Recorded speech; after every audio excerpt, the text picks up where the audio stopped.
Hello, everyone. Hello, everyone on Facebook. Hello, everyone on LinkedIn. Hello, everyone on the Facebook groups. I'm sorry that we were a little late today. I think the making sure that you guys can all hear me and see me all right. For those of you who don't know, hello to YouTube, by the way. I think I may have mentioned or forgot to mention that. For those of you who don't know me, or maybe are not in, you're not a client of mine, you haven't heard me talk lately, I feel like I'm in an ongoing war with Facebook.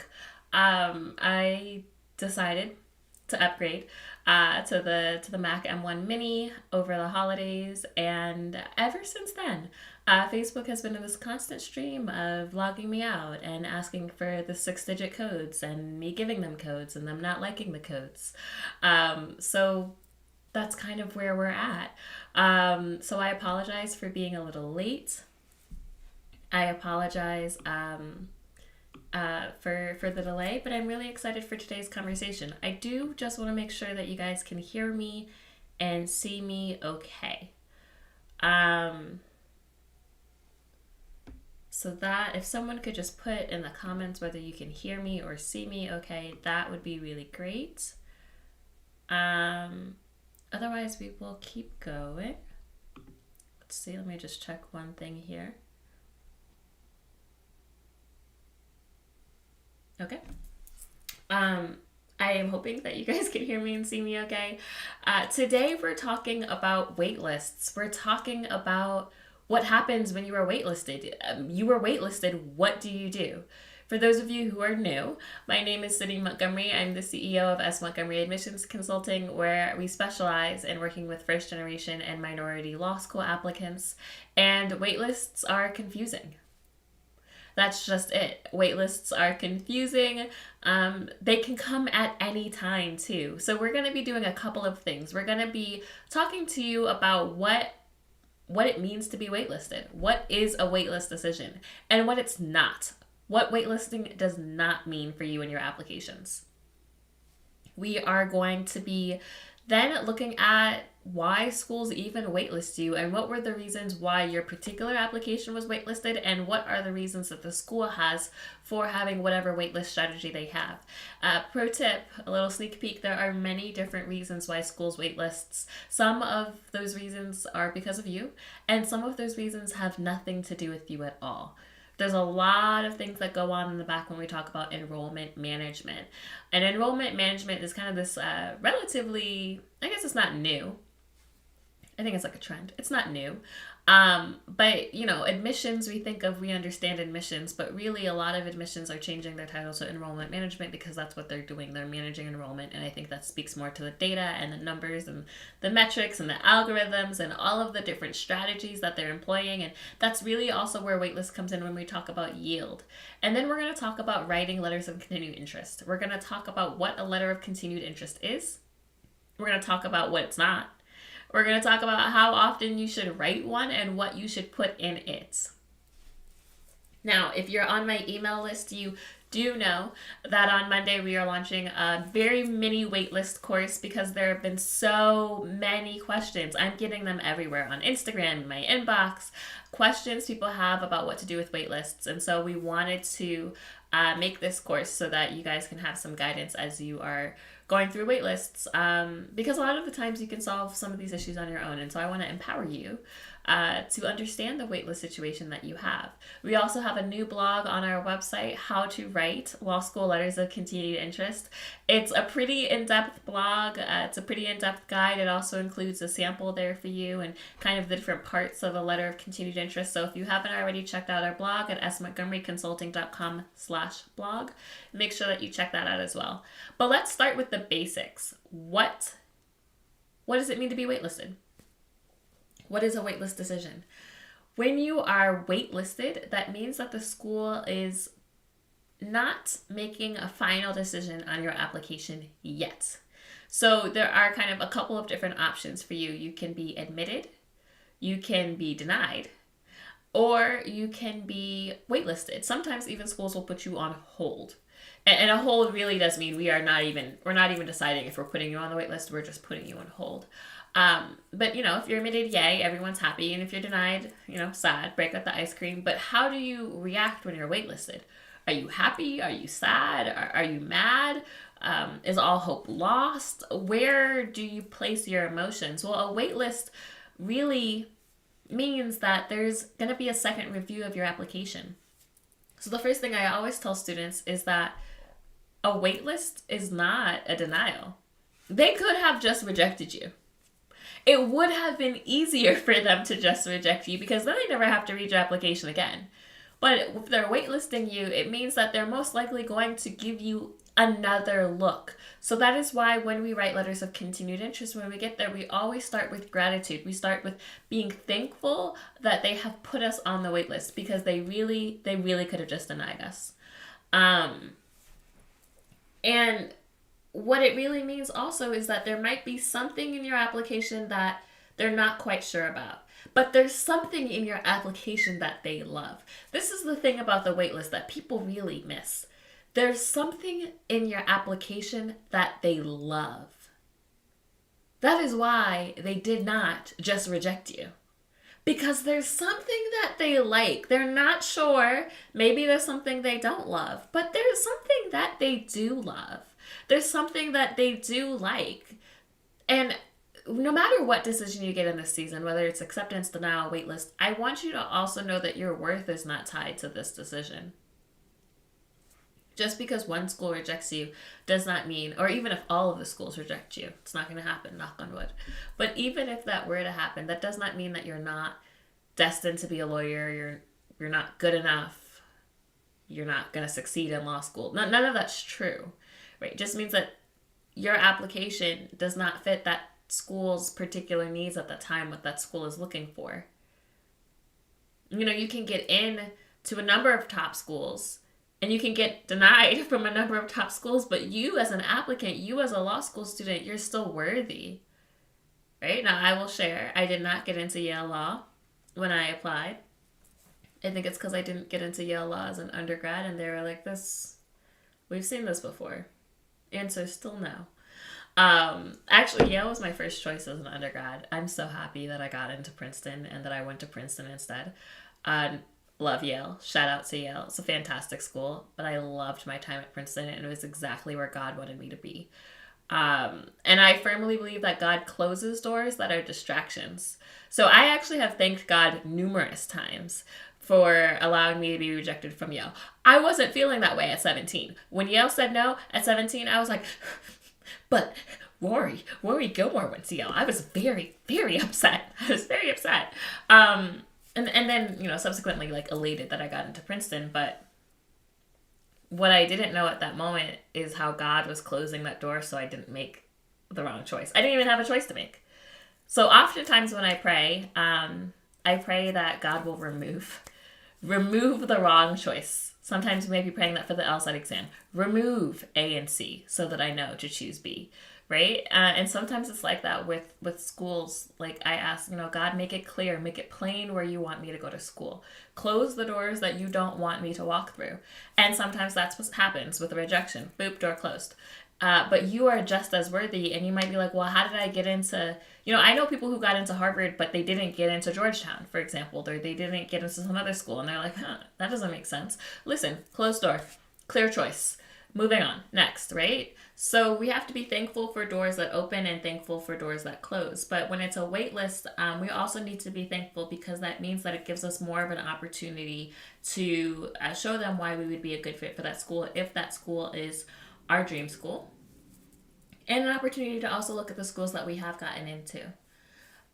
As I mentioned, a waitlist is not a denial, and there are many reasons for why schools waitlist. So when we talk about the reasons behind why your application was waitlisted and why schools waitlist as a whole, it's really important to understand that latter point. Why do schools use the waitlist? And that is because they are managing enrollment, which means that they are managing yield, and they don't want to over-enroll their class. So there's a theory of thought that basically says, okay, I'm taking X number. We've admitted 1,000 people, and we know statistically 40% of them will say yes and commit. It's 400 people. And we know we have a class size of 500 people, right? So statistically, 400 of them will say yes. And we may need to pull from our wait list or something like that. But if we're in a situation like we're in this year and we're in last year for sure, which that yield number is a little bit tricky, right? We don't really know, with the numbers being so different, exactly how many people will say yes. We know we have 500 spots, but now we're not sure. If we say yes to 1,000 people, what if 600 people say yes? Well, that's a problem. That's just a problem, right? We have over enrolled. And that's when you see things that happened like last year with Notre Dame's very crazy waitlist seat deposit situation that I got to write about with Kyle McEntee at Above the Law. And that's when you see people getting scholarships to defer for an extra year because nobody wants to be in an over-enrolled class. And so oftentimes if schools are being cautious, they will say, well, you know what? We have 500 spots. We're actually only going to admit 800. And we're going to wait list 300 or 400 or 500 people. I don't know. These are fictitious numbers. Because that way, once we get our 400 spots, we can then pull one by one from the wait list to make sure that we get exactly 500 seats. See, they also don't want to under-enroll because if you under-enroll, you've left money on the table, and schools are a business. They want 500 spots. They have 500 spots. They want 500 seats. They want 500 tuition dollars. That is what they want. They don't want $4.99. They don't want $501. They want 500. So when you're talking about how do we get to such a precise number, how do we get the exact number of seats, the exact number of tuition dollars that we're targeting, then you need to start thinking about how are the schools using their wait list. They already know that a certain percentage of students are going to be waitlisted because a lot of schools have legitimate plans to pull from their wait list. So a wait list is not just the place where your application goes to die. And I think a lot of times that's what we think about waitlist. We're like, oh, well, I'm waitlisted, so I'm probably not getting in. And you're just like you view it as a death sentence. Like, I'm waitlisted. That's it. But that's not true, right? That's not the place where your application goes to die. That is actually the place where your application can come back, can be re-invited. I don't know how many of you guys have ever stood outside a nightclub trying to get into a party? Princeton had a lot of clubs, not real nightclubs, eat-in clubs. And Princeton's a weird school. I love my school, but it's a weird school. But go with me on this analogy. So there are some eat-in clubs which you had to, be on the list for. But then they would just kind of open it up and there'd be a long line of people outside, right? If your name was already on that list, you had like that VIP access. I mean, if you're in the nightclub scene in New York, you know what it's like to be on the list, right? You have that come on in access. They do let people who are standing outside in the club. Otherwise, nobody would be standing outside. They would have all just gone home. They come in after the people on the list, and maybe not everyone is going to get in, but they have plans to let people in that list into the club. And I want you to be thinking about that with your applications, right? They have plans. Some schools more than others, but they have plans to let people off of the waitlist into the school. So when you are waitlisted, that does not mean give up. That does not mean I'm finished. That does not mean dead men walking. That does not mean, I'm definitely getting rejected. That means, all right, ball's now in your court. What you gonna do? And you need to first understand, well, why was my application waitlisted? Sometimes there are just a lot of qualified candidates. There are things in admissions we can control and things in admissions we can't control. You might have had a firebomb, amazing application, 170 plus, 4.0, tight essays, but so did like 4,000 other people, right? So sometimes it's just the applicant pool is so strong that your application was waitlisted and there's not really too much else, to be honest, that you were missing. They loved you. They loved other people a little more, but they still loved you. And that is the truth, right? For some of you. But for some of you, your application was strong, but there might have been maybe your LSAT score was a little low. Or your GPA was a little bit low. Or maybe you only submitted one letter of recommendation. Maybe you didn't have that much work experience. So now we can try to figure out, okay, well, what can I do? How can I fix some of the holes and the gaps in my application? For some of you, that might mean retaking the LSAT exam. Do not kill the messenger. Some of you heard that and you were like, I am not retaking the LSAT exam. But for some schools, they will pull you right off that wait list if you increase your LSAT score. Just whoop, popped. You don't have to wait till April or May. You can just say, here's my little LSAT score increase. Great, we can keep it moving. So for some of you, that might mean applying or registering to take the March LSAT exam. Now, I want to be very careful about when you register for exams because I prefer my students, if they're going to retake for a wait list, to wait until the decisions are rendered. Because what you don't want to have happen is that, a future LSAT sitting delays their application. But if that is the case, you want to make sure that you just reach out to admissions and ask them to read your application file, without holding and waiting for the March LSAT or the February LSAT. Because truthfully, and you'll hear me talk about this in the next couple of weeks when we talk about when is too late, taking the February or March LSAT really does put you at a disadvantage. It really does put you very late in the cycle. So unless you're going to blow it out of the water and then have one of the strongest applications that they've seen in March, I don't really recommend it as a good option for you. Now, when you are planning, though, on retaking the LSAT in February or March, if you're trying to get off the wait list, you want to make sure that you're doing something different. Right? What did you do last time that didn't work for you? What can you do this time that's different? And maybe for you, it's not your LSAT score. Maybe it's your work experience. I know some of you took time off and you're not working right now because you were studying for the LSAT. Can you get a job or a part-time job? Can you do a volunteer, community service activity? How can you be more involved in your community? How can you strengthen that resume? Maybe some of you got a promotion. Some of you might have applied to law school in September. Shout out to you. But between September and now, your job has shifted. You've gotten a promotion. You now volunteer maybe with CASA or another organization. You've done something meaningful. These are all fantastic updates. Maybe you're in college and your GPA has gone up. Fantastic updates. But now you're like, Sydney, what do I do with these updates? And this is when the letter of continued interest comes into play. Now, I cannot stress this point enough. It is so, so, so important that you are checking in with each school about their particular wait list policies. So there are some schools that want you to write them a letter of continued interest as soon as you're placed on the wait list. That could be in October. And maybe you should send a renewal letter every 4 to 6 weeks or every 2 months. But there are some schools that want you to only send letters starting in April. And there are some schools that only want you to send one letter. They don't want you to send multiple letters. This is when I've really been stressing to you guys this entire time about forging relationships with admissions, really getting to know admissions, because it's so, so, so important.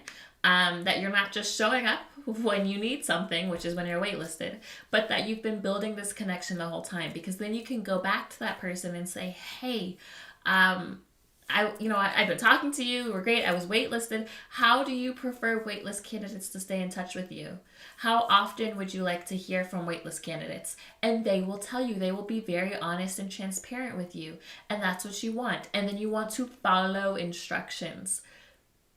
There are so many people who falter in the stage because they can't follow instructions. Whether those are instructions on their websites, instructions in an email, instructions that have been said to you in a Zoom meeting, you need to follow instructions. So if one school says, send us a letter every 4 to 6 weeks, starting with the time you get waitlisted, and another school says, send us one letter in April, you need to do one thing for one school and another thing for another school. But you need to be listening to what the school is actually saying. Some schools may say, hey, an additional letter of recommendation would be really helpful. Some schools might not. Some schools might say, you know what, we really don't want any supplemental materials from you.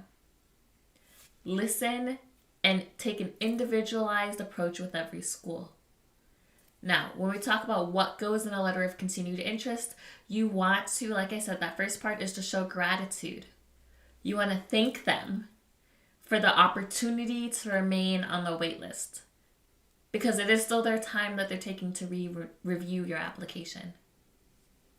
You want to make sure that you are Continuing to express your interest. It's a letter of continued interest. Continuing to express your interest in that school. Why is that school such a good fit for you? Do not just say what you've already said in your personal statement or why this school essay. Find new reasons. Make new reasons. Visit the school either in person or virtually. Talk to people in affinity groups. Get to know the school. So many of you guys want to get off of wait lists, but you don't want to do any work to get off the wait lists. I found this. You're like, I really want to get off the wait list. And I'm like, okay, great. Have you spoken to these student organizations? Have you gone to any events that they've had? Oh, no, I haven't done any of that.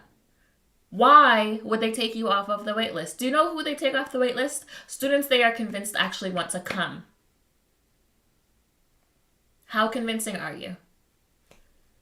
Some of you are not very convincing at all, if we're going to be honest, because you're not putting in the effort. And if you're not putting in the effort, do you really want to go to that school? And if you don't really want to go to that school, then maybe it doesn't matter if you're on the wait list. Hear me. There's no point in writing a letter of continued interest to a school that you would not go to if they were offering you a waitlist spot. That spot can go to somebody else. I don't believe in collecting acceptances like collecting trophies. This is a relational and not a transactional process. So ask yourself, why am I doing what I'm doing? And if you're doing what you're doing because you really want to get off the wait list, then actually put forth effort to understanding why that school is a good fit for you, to making connections, to showing them, right? You don't just deserve an acceptance. It's not like you're not entitled to it. Sometimes you have to work for it. And the things that we work for are the things that end up being some of the greatest things for us. But you do have to put in some effort. So express why that school is a good fit for you. Provide updates. Since my application, I have been promoted to manager. I started working with Girls on the Run, and I plan on retaking the LSAT in March. Now, I'm a little wary about telling schools that you plan on taking an LSAT unless you're convinced you're going to get hired, because you don't want to tell them and then change your mind and not take it, or tell them and then not do well. But you can say my GPA increased from 3.0 to 3.2 with last semester's grades, whatever the updates are. Now, some of you are listening and you're understanding that some schools want continual letters every 4 to 6 weeks or every 8 weeks. What does that mean? Continual updates. And some of you are like, but I don't have any updates. You should always be doing things in life to further you. You should always be progressing. You should always be moving forward. Updates don't have to be huge, right? They're not all going to be GPA or LSAT increases. Maybe it's more responsibilities at home. Maybe you've been reading some books. Maybe you have been taking a Coursera or EDX class on something that you're interested in, but you should always be working on self-improvement and bettering yourself. So there should always be updates. And you should really, if it's a school that you love, you should really be striving to attend any events that they have, virtual events, conferences. Do you know that law schools have a lot of events that are open to the public? You don't only have to go to admissions events. You can go to other events, and those can inform your reasons for why you want to go to that particular school. And then you want to end the letter with, your intentions. I plan, I'm happy to stay on the wait list until the end of the summer. Your school is my first choice school. If it is, if it's not, don't say so. There's a lot of things that you can do there. I highly encourage you to look at my blog, smontgomeryconsulting.com/blog, how to write a letter of continued interest. I also, like I said, am dropping that waitlist course on Monday. But you want to really be thinking about, okay, if I was waitlisted, first off, it's not defeat. I am not going to throw myself a pity party, but I'm going to look at it as an opportunity and an invitation to do more. An invitation to continue to show up as my authentic and amazing self. Next, I'm going to understand the reasons why schools waitlist. Sometimes it's about their own enrollment management and yield. And we will talk more about this. And sometimes it's because there was something in my application that was missing. But understand that if I was placed on the wait list, there's something in my application that they love. And then I'm going to demonstrate that and respond to them with a letter of continued interest. And we kind of walk through what goes in that letter of continued interest. So hopefully that helps you as you're trying to figure out, okay, I was waitlisted, what do I do? The answer is not nothing. I will tell you that. If you're just like, oh, I was waitlisted, am I supposed to be doing something? Yes. Yes. The question, I was waitlisted, now what? Do something. Get yourself off the waitlist. Be the best self-advocate you can be. And that is what will cause you to find great success. All right, so I have a few questions that people submitted, so I want to read through them and then we'll pray us out. One person asked, and you can always submit questions at bit.ly/breakintolawschool. One person asked, why aren't LSAT tests, why isn't the LSAT test content culturally friendly? Because it was not built with us in mind. It was actually built as a gatekeeper. So, there it is. My undergraduate GPA is low because I'm a single mom. Will a master's degree increase my chances of acceptance? So this is a question that I get asked a lot. And there's kind of two schools of thought. So the most important thing for most schools is going to be your undergraduate GPA as calculated by LSAC or your LSAC GPA. So your master's GPA will not factor into your undergraduate GPA. However, when we talk about a holistic admissions experience, a holistic look at everything that makes you who you are, a strong master's GPA can show that you actually can handle academically rigorous work. And so I don't think that they're as discarded as often people will say, but this also depends on what school. It depends on what school you're applying to. It depends on what school your master's program is. It depends on what field the master's program is. So there's a lot of nuance there. It depends on how long ago your undergraduate GPA was. If your undergraduate GPA, if you graduated college in 2000, it was a long time ago, and then you most recently completed a master's at Columbia, well, that's going to carry some weight. Is it going to change your undergraduate GPA? No. And if a school's priority, again, we always have to look at what the school's priority is. If the school's priority is their, raising their undergraduate GPA, raising that GPA median, you're probably not helping them very much. But if the school's question is not, well, how does she factor into our GPA, but will she be a successful student? Well, yeah, that's really good proof in the pudding that you can kind of do that level of highly rigorous work. And then strong letters of recommendation from your professors will really speak to that. If you have a low undergraduate GPA, getting academic letters of reference are very important for you. So yes, I would say a master's degree can help you. How much it helps really depends on the school, really depends on what their question or hesitation is about your application, whether it's really looking at the median or whether it's can you do that kind of academically rigorous work.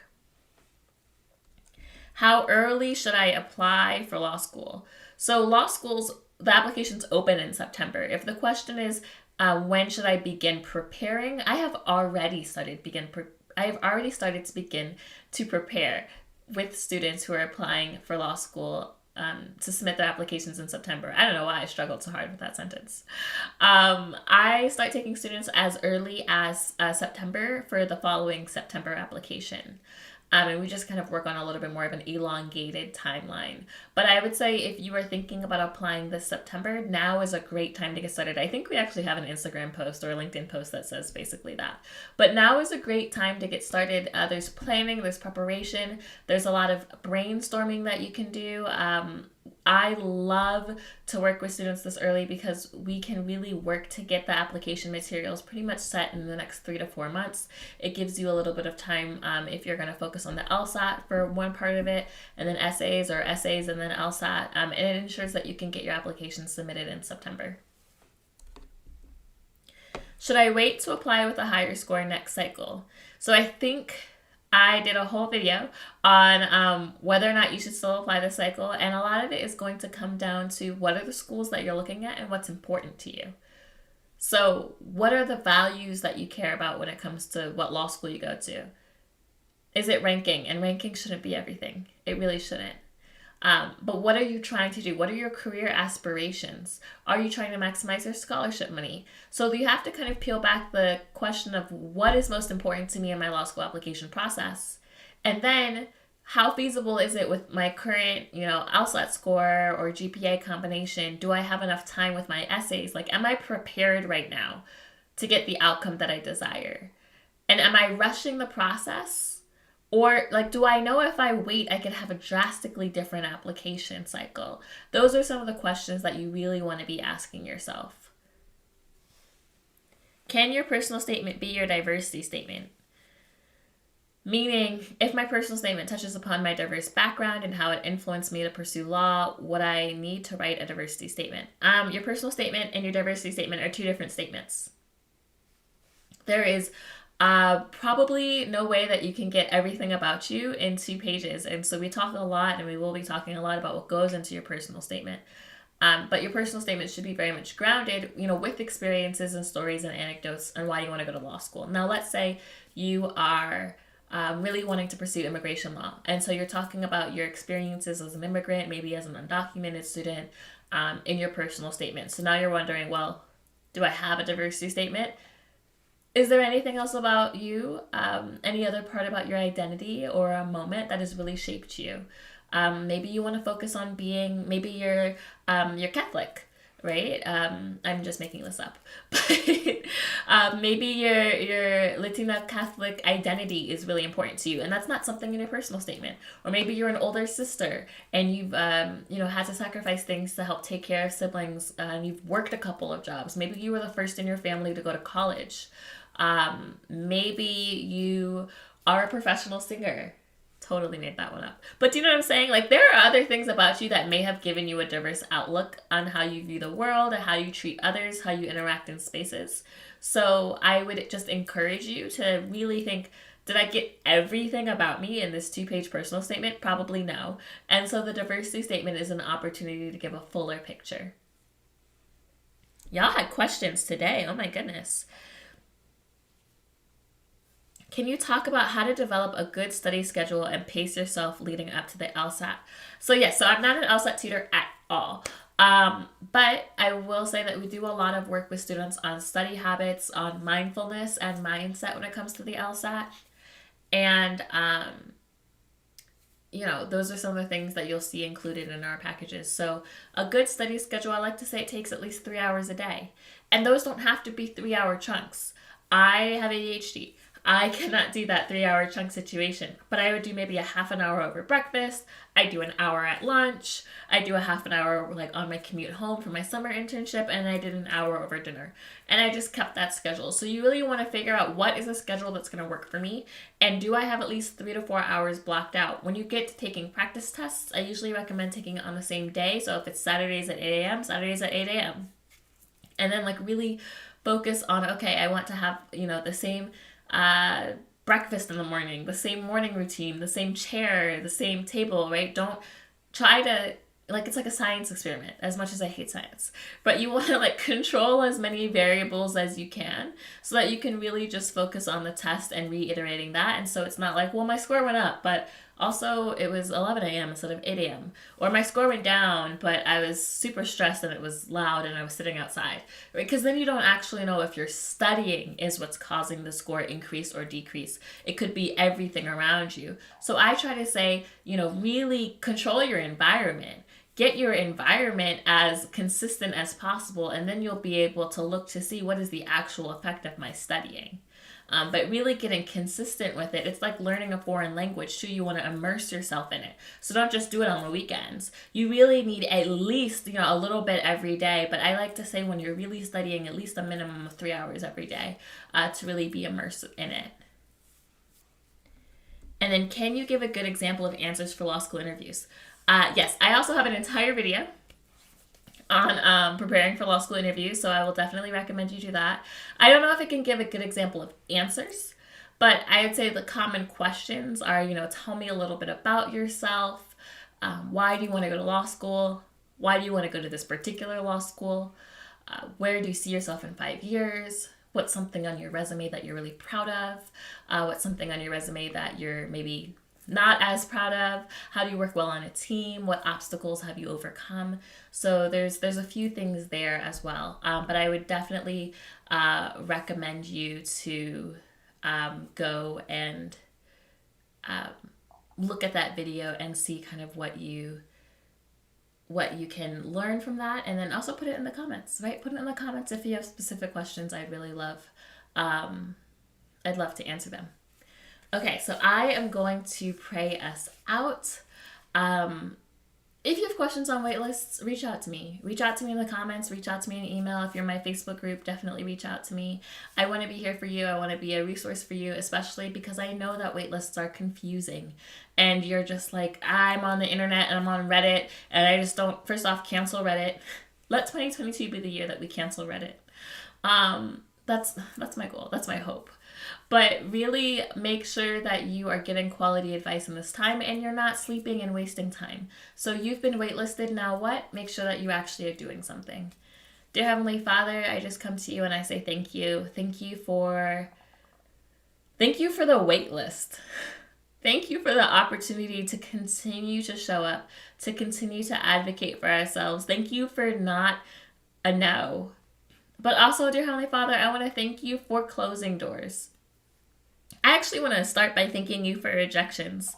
As much as we don't like them, I want to thank you for making our path straight and making them clear, for giving us guidance, and for removing distractions and potentially environments that would not have been a good fit for us, for removing potential pitfalls from our life. So I want to thank you that you have a plan, that you've always had a plan, that you already know what law school we're going to, and you already know what our future holds. So I just thank you for continuing to have your hand on our life, for continuing to guide us, for continuing to push us in the direction that we should go.